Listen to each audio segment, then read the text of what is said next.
বিসমিল্লাহির রহমানির রহিম। আমি যখন কথা বলছি ঠিক তার 10 মিনিট আগে কুমিল্লাতে একজনকে প্রকাশ্যে গুলি করে হত্যা করা হয়।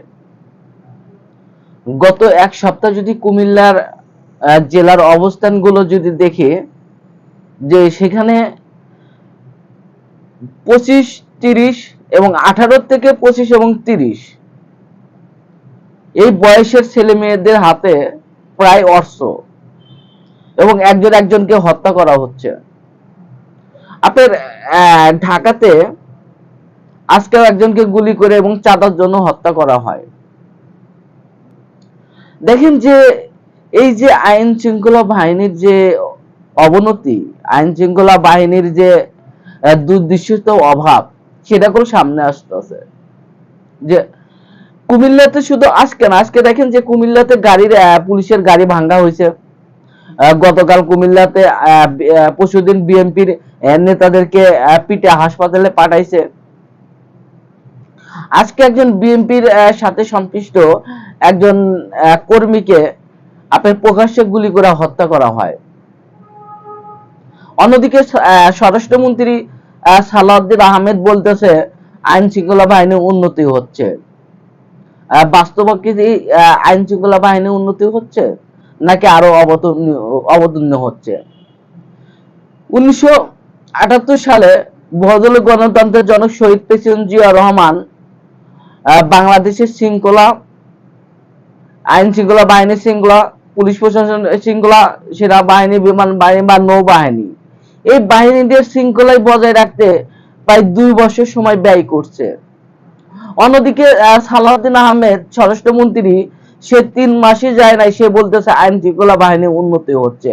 কিন্তু যদি আইন শৃঙ্খলা বাহিনী উন্নতি হয়, তাহলে যে প্রকাশ্যে আপনার হত্যা করা হচ্ছে, যে কোনো ছেলে আছে প্রত্যেকটার কাছে অস্ত্র, এই যে অবৈধ অস্ত্রগুলো, এই অবৈধ অস্ত্রগুলো কারা দেয় এবং অবৈধ অস্ত্রগুলো তারা কোথায় থেকে পাচ্ছে?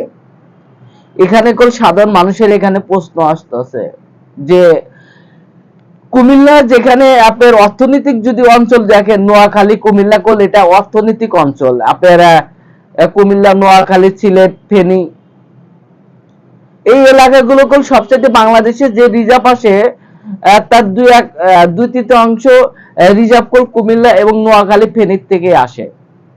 এবং সবচেয়ে অর্থনৈতিক অঞ্চলগুলো, এই অঞ্চলগুলো হলো সবচেয়ে আপনার বেশিরভাগ ক্ষেত্রে প্রবাসী রেমিটেন্স দিক দিয়ে, প্রবাসী রেমিটেন্স যে সবচেয়ে এই আপনার বাংলাদেশের ভিতরে কুমিল্লা, নোয়াখালী, ফেনী বা সিলেট সবচেয়ে এগিয়ে আছে।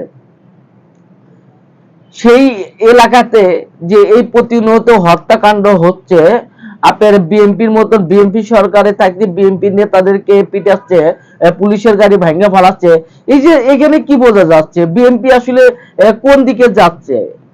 জাতীয়বাদী দল যেখানে আপনার শৃঙ্খলা তৈরি করা উচিত ছিল, শহীদ প্রেসিডেন্ট জিয়া রহমান 2 বছর লাগছে তার, শহীদ প্রেসিডেন্ট জিয়া রহমান একজন দিক নির্দেশনা এবং সাহসী নেতৃত্বের প্রেসিডেন্ট ছিল।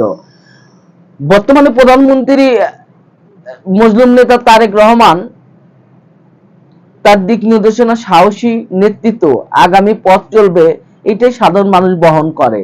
এবং তার সাহসী দিক নির্দেশনার কারণে এর বাংলাদেশের মানুষের ভিতরে যে নৈতিক পরিবর্তন, এই নৈতিক পরিবর্তন খুব সহজে আসতেছে। কিন্তু অপরাধ এটাই করতেছে না। দেখেন এই যে অপরাধীদের বৃদ্ধি পাচ্ছে, অপরাধের একের পর এক গুলি করা হচ্ছে, এখানে হত্যা করা হচ্ছে, এখানে হত্যা করা হচ্ছে, এখানে অস্ত্র তুলে দিচ্ছে। এই যে যুব সমাজের হাতে যে অস্ত্র তুলে দিয়ে অপরাধ করাচ্ছে, এখান থেকে যদি বন্ধ না করা যায়, সমাজে দেখা যায় যে ভবিষ্যতে বিশৃঙ্খল তৈরি হতে পারে। এখানে গৃহযুদ্ধের মতন একটা পরিস্থিতি তৈরি হতে পারে।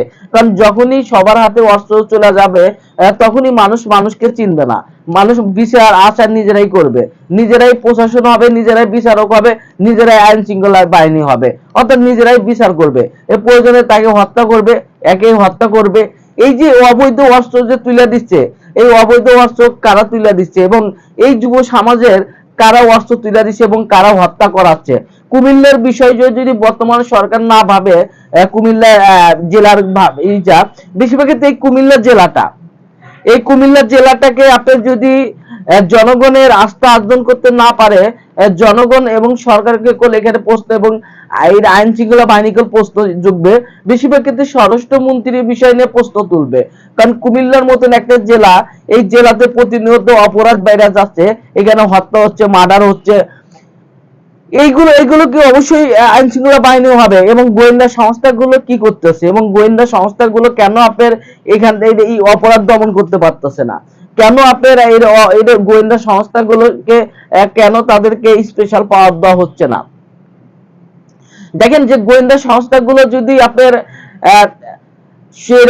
শক্তিশালী বৃদ্ধি না হয় এবং তাদের যে ইন্টেলিজেন্ট এজেন্সি যদি আপনার আর্টিফিশিয়াল তৈরি করতে না পারে, তাহলে আপনার অপরাধী এবং যারা ভারতের যেমন ভারত তো এখন বাংলাদেশকে উশৃঙ্খলার জন্য চেষ্টা করবে। আপনি পুশ ব্যাক করতে করতেছে, বাংলাদেশে অবৈধ অস্ত্র দেব এবং টোকাইদের হাতে অস্ত্র দিয়ে হত্যা করা হবে, হত্যা করা হবে। এখান থেকে যদি আইন শৃঙ্খলা বাহিনী তারা এটা না বুঝতে পারে এবং কুমিল্লাকে যদি আপনার অপরাধ মুক্ত না করতে পারে, এই কুমিল্লাকে দেখা দেখি অন্য জায়গায় আরো অপরাধ বৃদ্ধি পাতে পারে। সবাই ভালো থাকুন, আসসালামু আলাইকুম।